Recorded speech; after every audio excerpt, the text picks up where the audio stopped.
গল্পের মিশেল চ্যানেলে এতদিন ধরে আপনারা শুনছিলেন হুমায়ুন আহমেদের লেখা একটি উপন্যাস একজন মায়াবতী। আম, আমরা আন্তরিকভাবে দুঃখিত যে শেষ পর্বটি আমরা দিতে অনেক বিলম্ব করেছি। আম, আশা করি সেটি ক্ষমাসুন্দর দৃষ্টিতে দেখবেন। তো শুনতে থাকুন একজন মায়াবতী উপন্যাসটির ষষ্ঠ এবং শেষ পর্ব। অফিসের কাজ মীরার মনে ধরেছে। তেমন কিছু করেনি, সেজেগুজে বসে থাকাই মনে হচ্ছে কাজের প্রধান অংশ। দ্বিতীয় অংশ হচ্ছে অফিস পলিটিক্স। দুটি প্রধান দল আছে অফিসে, জিএম সাহেবের দল, অ্যান্টি জিএম দল। দু দলেই চেষ্টা করছে মীরার মন ফেরাতে। অ্যান্টি জিএম দলের প্রধান মোসাদ্দেক সাহেব একদিন মীরাকে অফিস ক্যান্টিনে চা খাওয়াতে নিয়ে গেলেন এবং নানান কথার ফাঁকে একসময় নিচু গলায় বললেন, আপনার বয়স অল্প, আপনাকে একটা কথা বলছি, শুনে রাখুন। জিএম সাহেব যদি গাড়িতে লিফট দিতে চান, অ্যাভয়েড করবেন। কী জন্য অ্যাভয়েড করতে বলছি জিজ্ঞেস করবেন না, আমার পক্ষে বলা সম্ভব না। মীরা হেসে বলল, ঠিক আছে, জিজ্ঞেস করব না। মোসাদ্দেক সাহেব খানিকটা বিমর্ষ হয়ে পড়লেন। তিনি ভেবেছিলেন মীরা শোনার জন্য অনুরোধ করবে, তখন রসিয়ে গল্পটা বলা যাবে। মিস মীরা, আপনি আছেন যখন সবই শুনবেন। এইসব হচ্ছে ঘরের কথা, কাউকে বলাও যায় না, সহ্যও করা যায় না। জিএম সাহেবকে মীরার বেশ পছন্দ হলো। ভদ্রলোক হাসি খুশি, মহিলা কর্মচারী আশেপাশে থাকলে তার হাসি খুশি পরিমাণটা বেড়ে যায়। এছাড়া অন্য কোনো দোষ মীরার চোখে পড়ল না। জিএম সাহেব মীরাকে বললেন, আপনি কি রিক্সা যাওয়া আসা করেন? জি স্যার, তবে মাঝে মধ্যে ভাইয়ের গাড়িতে আসি। ভবিষ্যতে আর রিক্সা যাওয়া আসা করবেন না। অফিসারদের আনা নেয়ার জন্য গাড়ি আছে, ওই গাড়িতে যাবেন আসবেন। মাঝে মধ্যে আমার গাড়িতেও যেতে পারেন, কোনো অসুবিধা নেই, বললেই হবে। আমিও ওই দিক দিয়েই যাই। Thank you sir. কাজকর্ম কেমন লাগছে? ভালো। অবশ্যই কাজকর্ম তো তেমন কিছু নেই। হবে, ধীরে ধীরে হবে। আপনার পোস্টটা নতুন ক্রিয়েট করা হয়েছে। এই পোস্ট আগে ছিল না, মঈন সাহেবের জন্যই ক্রিয়েট করা। ইনি আপনার কে হন? দূর সম্পর্কের আত্মীয়। খুব চমৎকার মানুষ, তাই না মিস মীরা? জি, চমৎকার মানুষ। শুনলাম তিনি বিদেশে ফিরে যাচ্ছেন না, দেশে সেটেল করবেন। শুনে ভালো লাগলো। তার মতো অ্যাক্টিভ, ইনোভেটিভ মানুষ হচ্ছে দেশের সম্পদ। দেশ গড়ার কাজে এদের মতো লোক দরকার, তাই না? মীরা কিছু বলল না। মঈন ফিরে যাচ্ছে না, দেশেই থাকছে, এই খবর তার জানা ছিল না। মীরার সঙ্গে শেষ দেখা জার্মান কালচার সেন্টারে। মীরার ধারণা ছিল উনি চলে গেছেন। মীরা অবশ্যই খোঁজ নেয়নি, একবার খোঁজ নেওয়া উচিত ছিল। কেন জানি খোঁজ নিতে ইচ্ছে করেনি। মানুষের জীবনে মাঝে মাঝে কিছু সময় আসে যখন কোনো কিছুই ভালো লাগে না। মীরার এখন এই সময় যাচ্ছে। ভালো লাগার একটা ভঙ্গি করে সে ঘুরে বেড়াচ্ছে, কিন্তু তার কিছু ভালো লাগছে না। কখনো কখনো তার চিৎকার করে বলতে ইচ্ছে হয়, আমার কিচ্ছু ভালো লাগছে না, কিছু না। সে অনেক চিন্তা করেছে, এরকম হচ্ছে কেন? মঞ্জুরের অভাব কি সে বোধ করছে? তা তো না, তার জীবনের শূন্য অংশ মঞ্জুর ভরাট করতে পারেনি, কাজেই তার অভাবে কাতর হওয়ার প্রশ্নই ওঠে না। অন্য কোনো ব্যাপার, কি ব্যাপার তা সে ধরতে পারছে না। নিজেকে সে যতটা বুদ্ধিমান ভাবত, এখন মনে হচ্ছে সে ততটা নয়। তার সমস্যাটা কেউ ধরে দিতে পারলে চমৎকার হতো। একজন সাইকিয়াট্রিস্টের কাছে গেলে কেমন হয়? আছে এমন কেউ? তাকে গিয়ে সে কি বলবে? ছোট বাচ্চাদের মতো বলবে, আমার কিচ্ছু ভালো লাগছে না, রোগ হয়েছে, আপনি সারিয়ে দিন। মীরার অফিস ছুটি হয় 4টায়। ছুটির পরপর তার বাসা ফিরতে ইচ্ছে করে না। বাসায় ফিরে সে কি করবে? নিজের ঘরে দরজা বন্ধ করে চুপচাপ বসে থাকবে? বন্ধু বান্ধবদের বাড়ি যেতে ইচ্ছে করে না। তার বন্ধু বান্ধব নেই। যারা আছে তাদের সঙ্গে গল্প বেশি দূর চালানো যায় না। মেয়েলি গল্পের বাইরে তারা যায় না, কিংবা যেতেই পারে না। আত্মীয় স্বজনদের কাছ থেকে সে সব সময় দূরে দূরে থেকেছে। এখন আরও বেশি দূরে থাকতে ইচ্ছে করে। তাদের কারোর সঙ্গে দেখা হলেই অস্বস্তি, চট করে বিয়ে ভাঙার সমস্যা চলে আসে। সমস্ত চোখে মুখে বিষাদের ভঙ্গি এনে বলেন, বুঝলি মীরা, সবই কপাল। যা হবার হয়ে গেছে, এখন আবার নতুন করে জীবন শুরু কর। কি আর করবি, বেঁচে তো থাকতে হবে। নতুন সংসার যাতে শুরু করতে পারে সে দুশ্চিন্তাতেও তার আত্মীয় স্বজন অস্থির। প্রায়ই খোঁজ আনছেন, ছেলের ছবি নিয়ে আসছেন। যে ছেলে আগে বিয়ে হয়ে যাওয়া একটি মেয়েকে বিয়ের ব্যাপারে আগ্রহী। মীরার ছোট ফুপু এক ছেলের খোঁজ আনলেন। খুব নাকি চমৎকার ছেলে, ভালো বংশ, ভালো টাকা পয়সা, ভালো চেহারা। ছেলের আগে বিয়ে হয়নি, এখন বিয়ে করতে চায়। তবে কুমারী মেয়ে নয়, বিধবা বা স্বামী পরিত্যক্তা। মীরা বলল, এই ছেলে তো পাগল। আপনি শেষ পর্যন্ত একটা পাগল ছেলের খোঁজ আমার জন্য এনে নিয়ে এলেন। ফুপু চোখ কপালে তুলে বললেন, পাগল বলছিস কি? স্মার্ট ইয়াং ছেলে, সুন্দর চেহারা। স্মার্ট ইয়াং ছেলে বিধবা ছাড়া বিয়ে করতে চায় না, এর মানে কি? ছেলে কি বিদ্যাসাগরের চেলা? এখনই এত রেগে যাচ্ছিস কেন? আগে ছেলের সঙ্গে কথা বল, তারপর রাগারাগি করবি। আমি ওই ছেলের সঙ্গে কথা বলবো না, তোমার সঙ্গেও না। তুমি আর এই বাড়িতে এসো না। তোর নিজেরই মাথাটা খারাপ হয়েছে মীরা। তা ঠিক, মাথা আমার নিজেরই খারাপ। এই সন্দেহ আজকাল মীরার হচ্ছে। তার কি মাথা খারাপ? এমন কিছু কি তার মাথার মধ্যে আছে যার জন্যে তার লজিক মাঝে মাঝে এলোমেলো হয়ে যায়? আছে, নিশ্চয়ই আছে। মস্তিষ্কের সেই অংশটাকে কি ঠিক করা যায় না? জিএম সাহেব বললেন, মিস মীরা, আজ আমি 3:30টার দিকে অফিস থেকে বেরোবো। একটা বিয়ের পার্টি আছে, গিফট কিনতে হবে। ভালো গিফট কোথায় পাওয়া যায় বলুন তো? মীরা বলল, ভালো বলতে আপনি কি বোঝাচ্ছেন? ভালো মানে যা দেখে তারা অ্যাপ্রিসিয়েট করবে, আমার রুচির প্রশংসা করবে। মীরা বলল, আজকাল রুচি টুচি কেউ দেখে না, উপহারটার দাম কত তাই দেখে। আপনি দামি কিছু একটা কিনে দিন, তাহলেই হবে। কি দেব বলুন তো? আপনার বাজেট কত স্যার? 1000 খানিক, এর চেয়ে কম হলেই ভালো। শাড়ি দিয়ে দিন। আপনি কি আমাকে পছন্দ করে দিতে পারেন? অবশ্যই, আপনার যদি সময় থাকে। আমার আবার রুচি বলে কিছু নেই।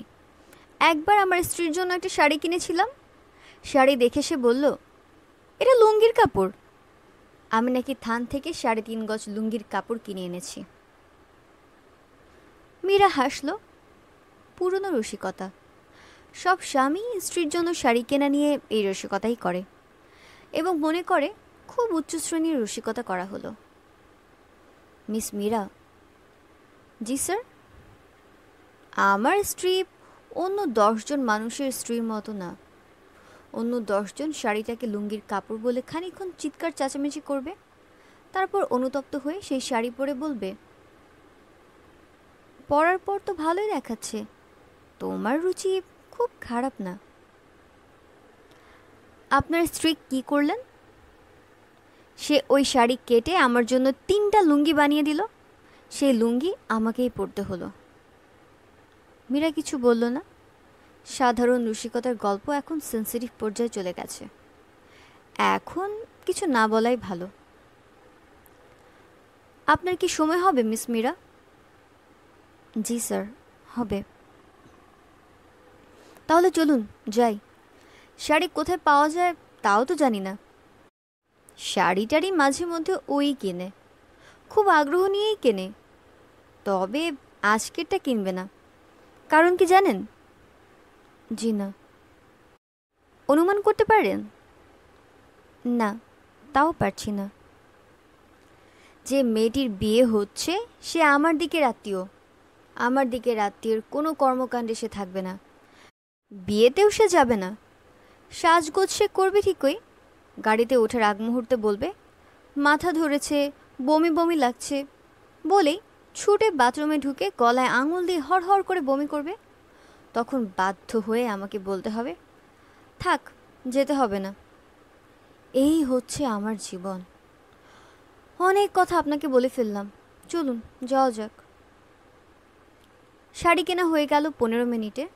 দোকানদার কয়েকটা শাড়ি মেলে ধরল। মীরা সাদা জামদানির ওপর নীল লতাপাতা আঁকা একটা শাড়ি তুলে নিয়ে বলল, এইটা নিন স্যার, চমৎকার। জিএম সাহেব বললেন, আর একটু ঘুরে ফিরে দেখলে হয় না? শুধু শুধু হাঁটাহাঁটি করে কোনো লাভ নেই, এটা ভালো শাড়ি। আপনি আমার রুচির ওপর ভরসা করেছেন, এটাই নিন। আমি এখান থেকে বিদায় নেব, বইয়ের দোকানে খানিকক্ষণ ঘুরব। আমি খানিকক্ষণ অপেক্ষা করতে পারি, তারপর আপনাকে নামিয়ে দেব। স্যার, কোনো দরকার নেই। মীরা বইয়ের দোকানগুলোতে বেশ কিছুক্ষণ সময় কাটালো। 3টা বই কিনল, 3টি কবিতার বই। 3টি তার আছে, তবু কিনল কেন কে জানে। মানুষের কিছু কাজকর্ম আছে চট করে যার ব্যাখ্যা দেওয়া সম্ভব হয় না। অবচেতন মনে কোনো ব্যাখ্যা হয়তো আছে যা এই মুহূর্তে মীরা নিজেও জানে না। মীরা ঘড়ি দেখল, মোটে 4টা বাজে। কি করা যায়? মঞ্জুরের খোঁজে কি একবার যাবে? অফিস ছুটি হয়ে গেছে, তাকে এখন অফিসে পাওয়া যাবে না। আগের বাসায় গেলেও তাকে পাওয়া যাবে না, বাসা বদলে সে তার মেজো মামার কাছে গিয়ে উঠেছে নিশ্চয়ই। সেখানে যাওয়া যেতে পারে, তবে ওই লোকটিকে তার নিতান্তই অপছন্দ। অশিক্ষিত, অশালীন, গ্রাম্য ধরনের মানুষ। মঞ্জুরের সঙ্গে সম্পর্ক শেষ করে মীরা যখন তার বাবার বাড়িতে চলে এসেছে তখনকার ঘটনা। বদরুল আলম এক সন্ধ্যাবেলায় 2 কেজি মিষ্টি নিয়ে উপস্থিত। অতি নম্র গলায় বললেন, মার কাছে ছেলের একটা আবদার, আবদার রক্ষা না করলে ছেলে বাড়ি থেকে যাবে না, মাটি কামড়ে পড়ে থাকবে, হাতি দিয়ে টেনেও ছেলেকে নড়াতে পারবে না মা। মীরা শুকনো গলায় বলেছে, বলুন কি আবদার। মঞ্জুরের কাছে শুনলাম তুমি ওকে ছেড়ে বাড়ি থেকে চলে এসেছো, এখন মা জননী তুমি আমার সঙ্গে চলো, বাইরে একটা বেবি ট্যাক্সি আছে, দাঁড় করিয়ে রেখেছি। বাইরে বেবি ট্যাক্সি আছে? হ্যাঁ মা। দেখুন মামা, আমি রাগের মাথায় হুট করে চলে আসিনি। আমি পুরো 1 বছর এটা নিয়ে চিন্তা করেছি, ভেবেছি, রাতের পর রাত নির্ঘুম কাটিয়ে তারপর সিদ্ধান্ত নিয়েছি। মঞ্জুরের সঙ্গে কথা বলেই এই সিদ্ধান্ত নিয়েছি। মঞ্জুর কি আপনাকে এখানে পাঠিয়েছে? না, আমি নিজেই এসেছি। মঞ্জুর যদি শোনে সে রাগ করবে, তাকে তুমি এ বিষয়ে কিছু বলো না। আমি কিছুই বলবো না, আপনি চা খান, চা খেয়ে চলে যান। বদরুল আলম সাহেব নিশ্চয়ই অনেক কিছু বলার ছিল, সব গুছিয়ে রেখেছিলেন। মীরার শীতল চোখের সামনে সব এলোমেলো হয়ে গেল। চা না খেয়েই চলে গেলেন। দ্বিতীয় দিন আবার এলেন, সঙ্গে 2 কেজি মিষ্টি। তৃতীয় দিন আবার সঙ্গে সেই মিষ্টি। মীরা বাধ্য হয়ে মঞ্জুরকে বলল সে যেন তার মামাকে সামলায়। নির্বোধ ধরনের মানুষকে সামলানো বড়ই কঠিন কাজ। সেই মামার কাছে মঞ্জুরের খোঁজে যাওয়ার কোনো অর্থই হয় না। ভদ্রলোক তৎক্ষণাৎ একটা ব্যাখ্যা দাঁড় করাবেন, ভেবে বসবেন সমস্যার সমাধান হয়ে গেছে, আবারও হয়তো লোক পাঠিয়ে 2 কেজি মিষ্টি আনবেন। কোনো দরকার নেই। তার চেয়ে মইনের কাছে যাওয়া যেতে পারে, তাকে পাওয়ার সম্ভাবনাও খুব কম। তবু চেষ্টা করে দেখা যেতে পারে। এই চাকরিটি তার কারণেই হয়েছে, সেই হিসেবে ধন্যবাদ তো তার প্রাপ্য। নিউ মার্কেট থেকে বের হয়ে মীরা রিক্সা নিল। রিক্সায় উঠতে উঠতে মনে হলো ভালো লাগছে না, কিচ্ছু ভালো লাগছে না। বেঞ্চে থাকা, খাওয়া, ঘুমানো, বেড়ানো সব অর্থহীন মনে হচ্ছে। কি যেন সেই কবিতাটা, অর্থ নয়, কীর্তি নয়, সচ্ছলতা নয়। রিক্সাওয়ালা বলল, কই যাইবেন আম্মা? মীরা চমকে উঠল। এত মিষ্টি গলায় অনেক দিন তাকে কেউ আম্মা ডাকেনি। অজানা অচেনা অপুষ্টিতে জড়সড় বৃদ্ধ রিক্সাওয়ালা এত মিষ্টি করে তাকে আম্মা ডাকল, এত মমতা ছিল তার গলায়। মীরা বলল, আপনি সোজা যেতে থাকুন, আমি আপনাকে বলবো। জি আচ্ছা আম্মা। মীরার মন ভালো হতে শুরু করেছে। কেন? মীরা জানে না। মইনের বাসায় যাবার আগে একবার কি মঞ্জুরের অফিস দেখে যাবে? এত বড় কোম্পানির মালিক সে, নিশ্চয়ই 5টা বাজতেই বাসায় চলে যায় না। তাকে নিশ্চয়ই অনেক কাগজপত্র সই করতে হয়। আসবো? মঞ্জুর হাসি মুখে বলল, এসো, তোমার বসগিরি দেখতে এলাম। খুব ভালো করেছো। শরীর কেমন? ভালো, মাঝখানে খারাপ হয়ে গিয়েছিল, ডায়ালিসিস করার পর ঠিক আছে। সেই সঙ্গে চলছে আয়ুর্বেদিক চিকিৎসা। নলাদি কাঁধ খাচ্ছি। নলাদি কাঁধ জিনিসটা কি? গোবর পানিতে গুললে যে বস্তু হয় তার নাম নলাদি কাঁধ। কিডনির মহৌষধ বলতে পারো। এখন তাহলে আয়ুর্বেদিক চিকিৎসাও চলছে? যে যা বলছে তাই করছি। একজন হালুয়া ঘাট থেকে পীর সাহেবের পানি পড়া এনে দিলেন, তাও খেলাম। কেন করছো এসব? আগ্রহ করে তারা নানান চিকিৎসার কথা বলে, তাদের খুশি করার জন্য কিছুতেই না করি না। মানুষকে খুশি করতে পারলে ভালো লাগে। তুমি কিছু খাবে মীরা? না। পেঁপে খেতে পারো। কুদ্দুস নামে আমার এখানে একজন কর্মচারী আছে, সে রোজ নিউ মার্কেট থেকে পেঁপে কিনে এনে বলবে নিজের গাছের পেঁপে স্যার, বাবার হাতে পোঁতা গাছ। কুদ্দুস খুব পিতৃভক্ত, তার সব গাছই থাকে বাবার হাতে পোঁতা। মীরা তার ব্যাগ থেকে রুমাল বের করে মুখ মুছতে মুছতে বলল, রসিকতা করার চেষ্টা করছো বলে মনে হয়। রসিকতা পছন্দ হচ্ছে না? না।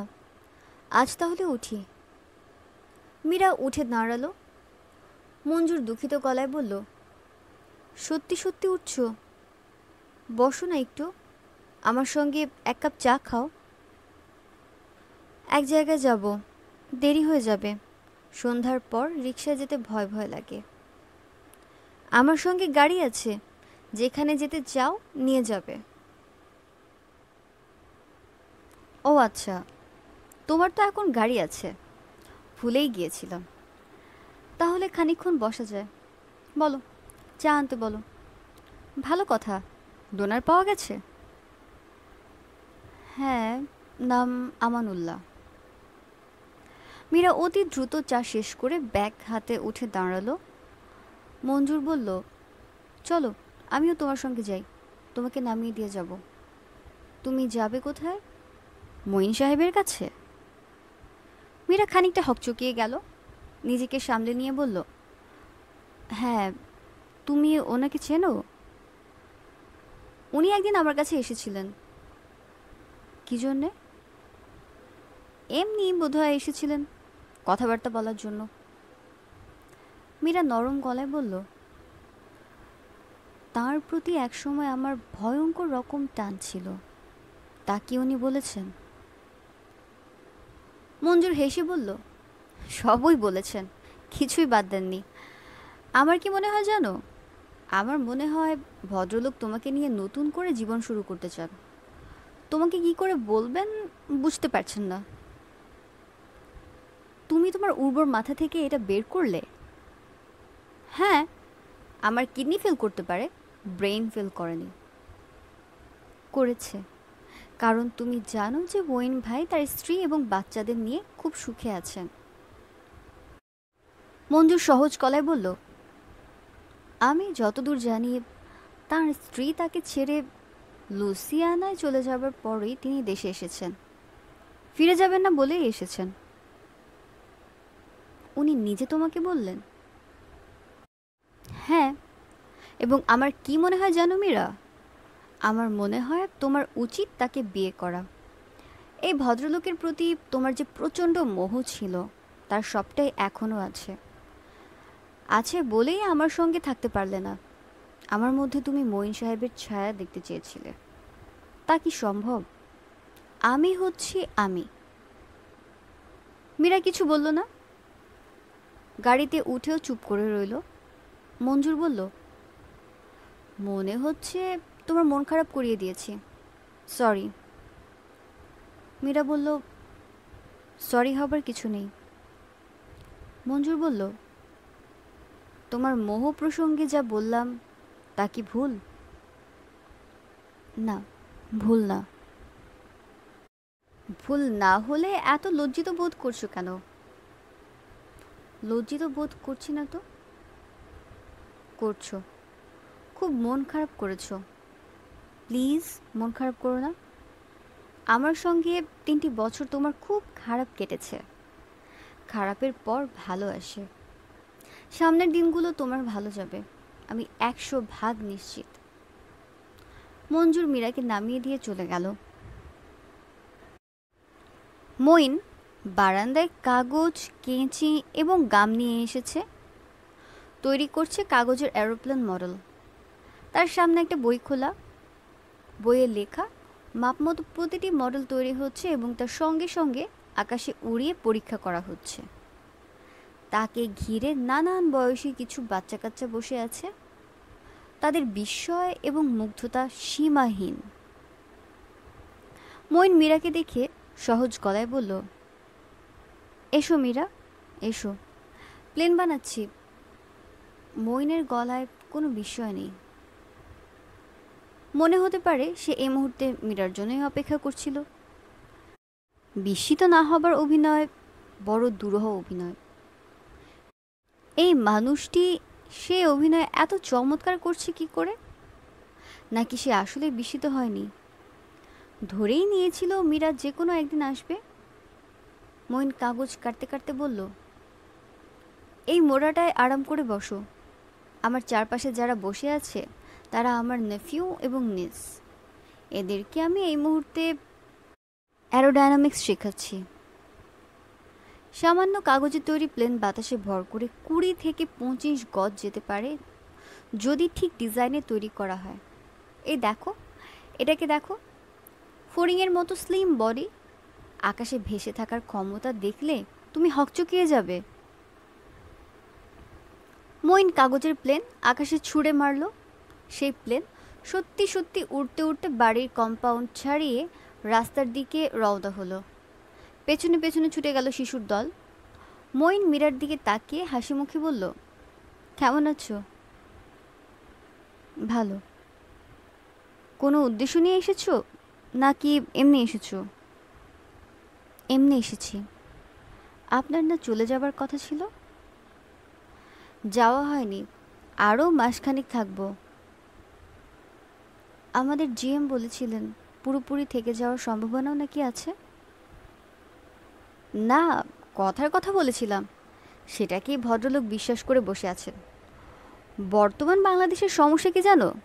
সিরিয়াসলি যেসব কথা বলবে সেসব কথা কেউ বিশ্বাস করবে না, কিন্তু রসিকতা করে তুমি যদি কিছু কথা বলো, যদি ক্যাজুয়াল রিমার্কস কিছু করো, সবাই বিশ্বাস করবে। চলো ভেতরে বসে কথা বলি। প্লেন বানানো শেষ, আজকের মতো শেষ। তুমি কি অফিস থেকে আসছো? না, নিউ মার্কেট থেকে। আমাদের জিএম সাহেবের সঙ্গে নিউ মার্কেটে গিয়েছিলাম। আত্মীয়ের বিয়ে উপলক্ষে তিনি শাড়ি কিনলেন, আমাকে পছন্দ করে দিতে হলো। মঈন হাসি মুখে বলল, উনি নিশ্চয়ই এর মধ্যে তোমাকে বলেছেন যে তার জীবন কীরকম বিস্ময়? বলেননি? বলেছেন। ওই গল্পটি কি করেছেন? তিনি তার স্ত্রীর জন্য শখ করে একটা শাড়ি কিনে নিয়ে গেলেন। ভদ্রমহিলা সেই শাড়ি কেটে 3টি লুঙ্গি বানিয়ে তাকে প্রেজেন্ট করলেন। এই গল্প কি শোনা হয়েছে না শোনা হয়নি? মীরা বলল, শোনা হয়েছে। মঈন বলল, এই সব গল্প এক বর্ণও বিশ্বাস করবে না। সুন্দরী মহিলাদের সহানুভূতি আদায়ের জন্য এই গল্প তিনি করেন। ভদ্রলোক হার্মলেস। তুমি নিশ্চিন্তে তার সঙ্গে ঘুরতে পারো। কোনোদিন ভুলেও সে তোমার হাত ধরবে না। সুন্দরী তরুণীর সঙ্গে গল্প করার আনন্দই তার একমাত্র আনন্দ। তার পারিবারিক জীবনও খুব ভালো। ভদ্রলোকের স্ত্রী একজন রূপবতী মহিলা এবং অত্যন্ত ভালো মহিলা। মীরা, তুমি মনে হয় আমার কথা শুনে হকচকিয়ে গেছো। কিছুটা হকচকিয়ে গেছি, তা ঠিক। বুঝলে মীরা, পৃথিবীটা আসলে মোটামুটি ইন্টারেস্টিং একটা জায়গা। এখন বলো, তোমার পরিকল্পনা কি? আমার কোনো পরিকল্পনা নেই। আপনার কল্যাণে চাকরি হয়েছে, আমি তার জন্য আপনাকে থ্যাঙ্কস দিতে এসেছি, এর বেশি কিছু না। তুমি এভাবে না বললে যাতে মনে হচ্ছে এর বেশি কিছু হলে তোমার আপত্তি আছে। বসো, আমার সঙ্গে চা খাও। চা খেয়ে চলো ঘুরতে বের হই। রাতে ডিনারের পর তোমাকে নামিয়ে দিয়ে আসবো। ভয়ের কিছু নেই, আমিও তোমাদের জিএম সাহেবের মতো হার্মলেস। ভালো কথা। তোমাকে দেখে মনে হচ্ছে মনটা খুব খারাপ। কি হয়েছে বলো তো? মীরা বলল, কিছু হয়নি। আমি বেশিক্ষণ থাকবো না। চা খাবো, তারপর বাসায় চলে যাব। কাজ আছে। কাজ পালিয়ে যাচ্ছে না, আমি পালিয়ে যাচ্ছি। কাজেই আর কোনো কথা নয়। আমার পরিকল্পনা কি জানো? পরিকল্পনা ছিল সন্ধ্যার পর তোমাকে নিয়ে বাইরে কোথাও খেতে যাব। তোমাদের বাসায়, তোমার ভাইয়ের বাসায় খবর দিয়ে রেখেছিলাম। তুমি যখন এলে তখন ভাবলাম খবর পেয়ে নিজেই এসেছো। তুমি হয়তো লক্ষ্য করনি যে তোমাকে দেখে আমি মোটেও অবাক হইনি। পরে অবশ্যই বুঝেছি যে নিজ থেকে এসেছো, খবর পাওনি। এর পরেও যদি যেতে না চাও, তাহলে আমার হাতে আরেকটি কঠিন অস্ত্র আছে। কি অস্ত্র? আজ আমার জন্মদিন। তুমি এই দিনটাও ভুলে গেলে? এটা খুবই দুঃখের কথা। আমার ধারণা ছিল আমার জন্য অনেকখানি আবেগ তুমি সব সময় ধরে রাখবে। ধারণা দেখা যাচ্ছে ঠিক না, তুমি সব ভুলে টুলে বসে আছো। তাই কি ভালো না? জানি না, হয়তো ভালো। এখন বলো, তুমি যাবে না যাবে না? চলুন যাই। তুমি খুব অনাগ্রহ নিয়ে আমার সঙ্গে রওনা হচ্ছ। আমি 1000 টাকা বাজি রাখতে পারি এই অনাগ্রহ তোমার থাকবে না। বাজিতে আপনি হারতে পারেন। আজকাল কোনো কিছুই আমার আগ্রহ বোধ করি না। কেন করো না তাও জানতে চাই। জানতে চান কেন? আজকের অনাগ্রহের পেছনে অনেক দিন আগে আমার ঘরে যা ঘটেছিল তার কোনো যোগ আছে কি না জানতে চাই। আমি নিজে অত্যন্ত সুখী মানুষ।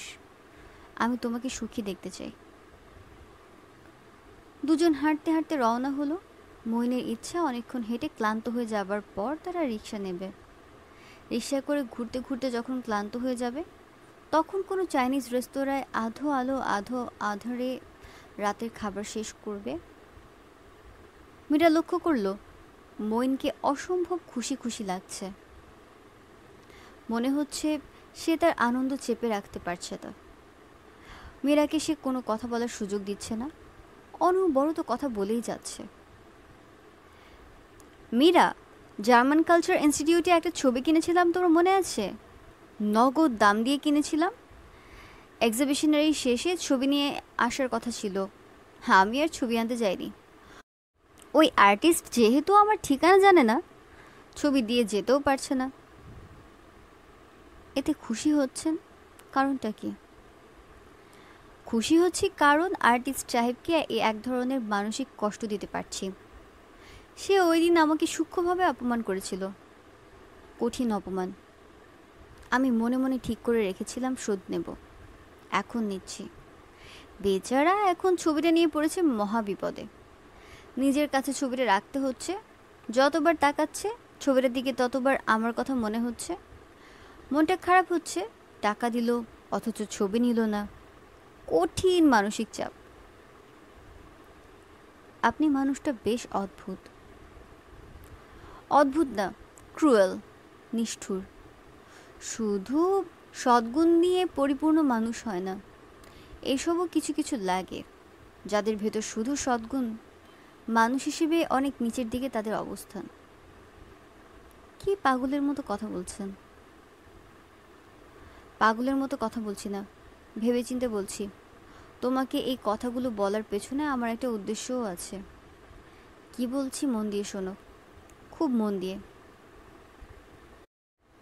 একজন মানুষ যার ভেতরে মহৎ গুণাবলী ছাড়া কিছুই নেই, রাগ নেই, হিংসা নেই, ঘৃণা নেই, সে কি করে জানো? সে আশেপাশে মানুষদের অসম্ভব কষ্ট দেয়। আমরা তাকে এড়িয়ে চলি, ক্ষেত্রবিশেষে পরিত্যাগ করি, কারণ আমরা তাকে সহ্য করতে পারি না। মীরা থমথমে গলায় বলল, আমাকে এসব কেন বলছেন? মঈন হাঁটা বন্ধ করে দিয়ে সিগারেট ধরালো।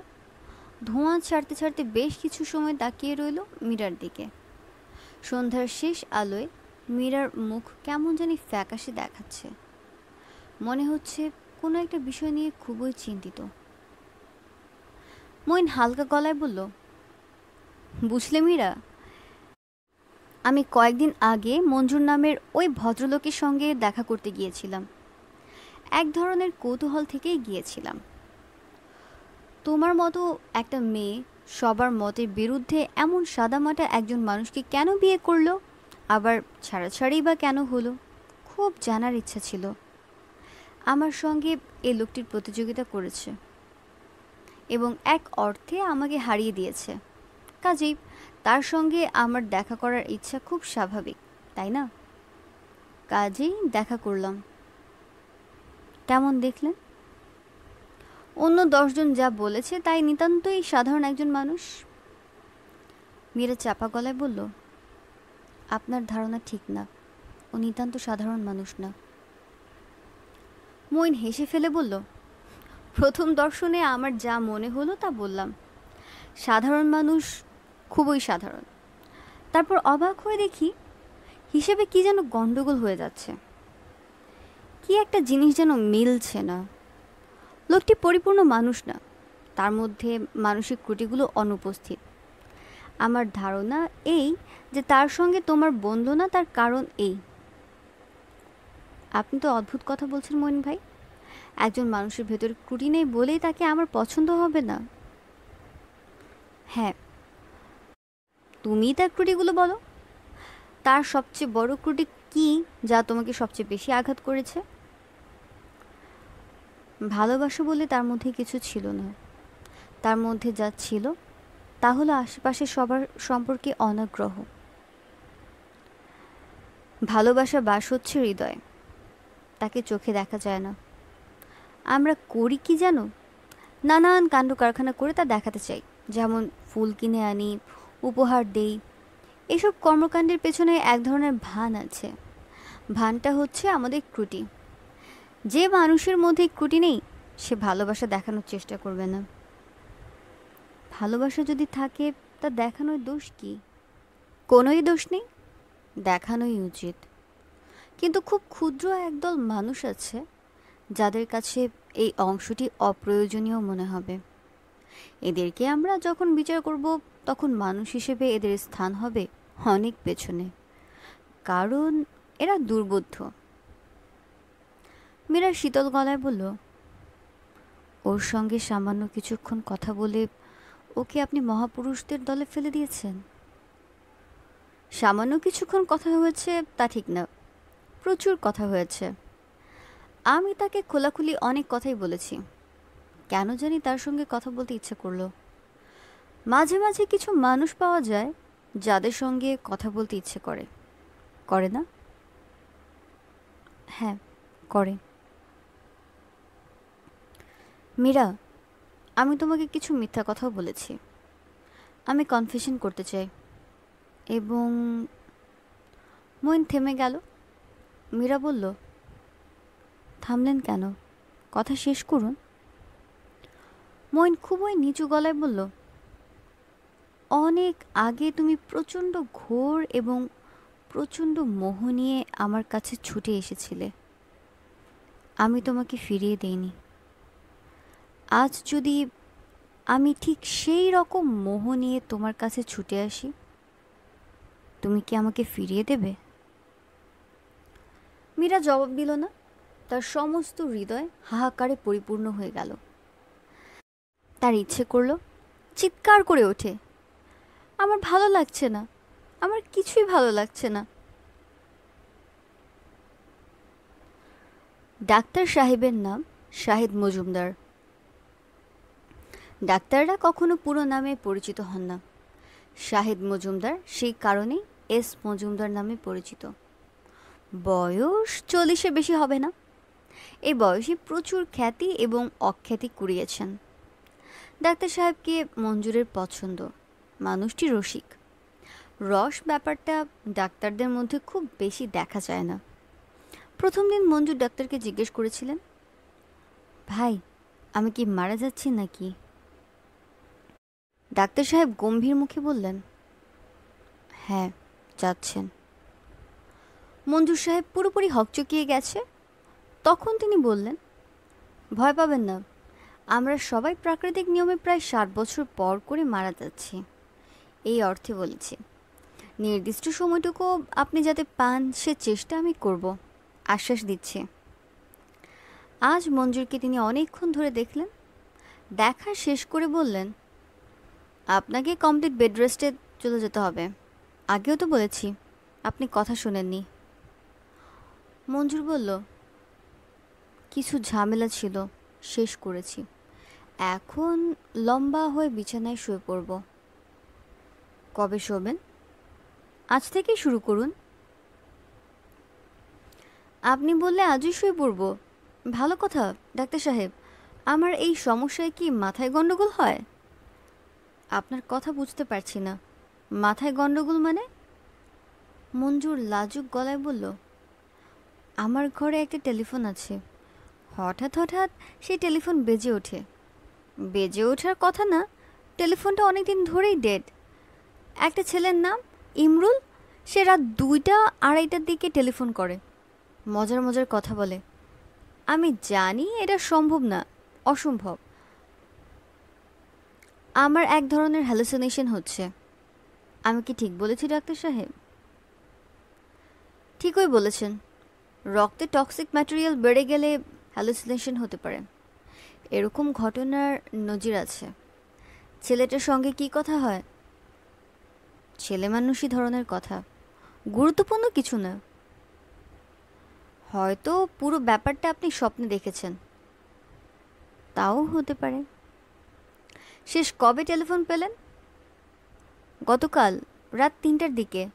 সে বলল, যে ছেলেটি আপনাকে কিডনি দিচ্ছে, তার একমাত্র কিডনিটা যখন নষ্ট হয়ে যাবে তখন সে কি করবে? ডাক্তার সাহেব হেসে ফেলে বললেন, আপনার কথা শুনে তো মনে হয় না ওই ছেলে গুরুত্বপূর্ণ কিছু বলে না। সে তো বেশ সিরিয়াস ধরনের কথা বলেছে। এই কথাগুলো নিশ্চয়ই আপনার মনেও আছে, আছে না? জি, আছে।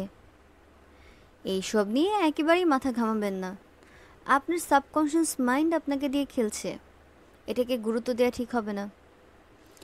আমার কেন জানি মনে হচ্ছে আপনি যথেষ্ট গুরুত্ব দিচ্ছেন। তা দিচ্ছি, গুরুত্ব দেওয়ার কারণও আছে।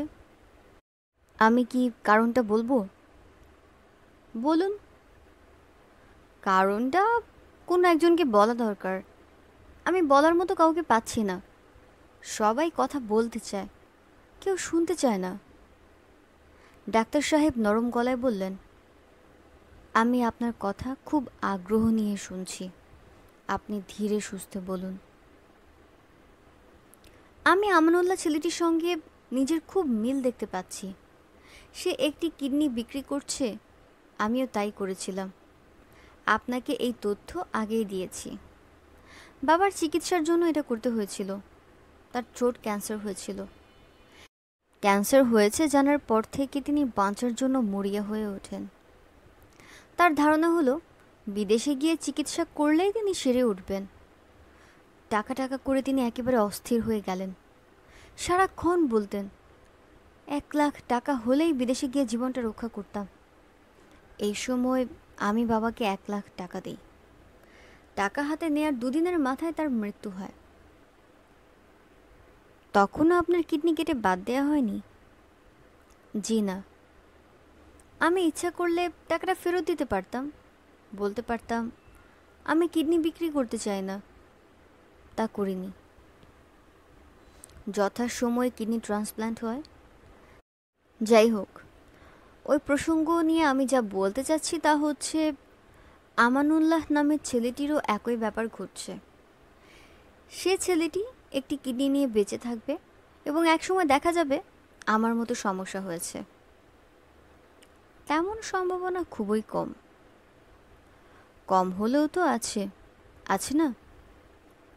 ডাক্তার সাহেব জবাব দিলেন না। মঞ্জুর বলল, আপনার এখানে কি একটা সিগারেট খেতে পারি? প্রচণ্ড তৃষ্ণা হচ্ছে, যদি অনুমতি দেন। অনুমতি দিলাম। মঞ্জুর সিগারেট ধরিয়ে প্রায় অস্পষ্ট স্বরে বলল, আমি একটা সিদ্ধান্ত নিয়েছি ডাক্তার সাহেব, আমি ওই ছেলেটির কিডনি নেব না। যে কদিন বাঁচব নিজের যা আছে তা নিয়েই বাঁচব। এই সিদ্ধান্ত কি এখন নিলেন? না, যেদিন আমানুল্লাহকে নগদ 1,00,000 টাকা গুনে গুনে দিলাম সেদিনই নিয়েছিলাম। ডাক্তার সাহেব, আমার শরীরটা এখন বেশ খারাপ লাগছে, আপনি ব্যবস্থা করে দিন। আমি আজ রাতেই হাসপাতালের বিছানায় শুয়ে পড়তে চাই। অসম্ভব ক্লান্ত লাগছে, জ্বর আসছে বলেও মনে হচ্ছে। প্লিজ একটু দেখবেন আমার গায়ে টেম্পারেচার আছে কি না। মঞ্জুর ডাক্তারের দিকে তার হাত বাড়িয়ে দিল। ডাক্তার সাহেব সেই হাত ধরলেন না, তিনি তাকিয়ে রইলেন মঞ্জুরের দিকে। সেই চোখ কোমল ও শান্ত, অস্থিরতার কোনো ছাপ চোখের মণিতে নেই।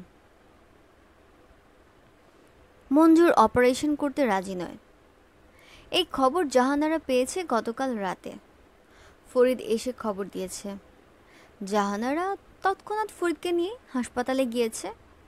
কাঁদো কাঁদো গলায় বলেছে, ফরিদ এসব কি বলছে স্যার?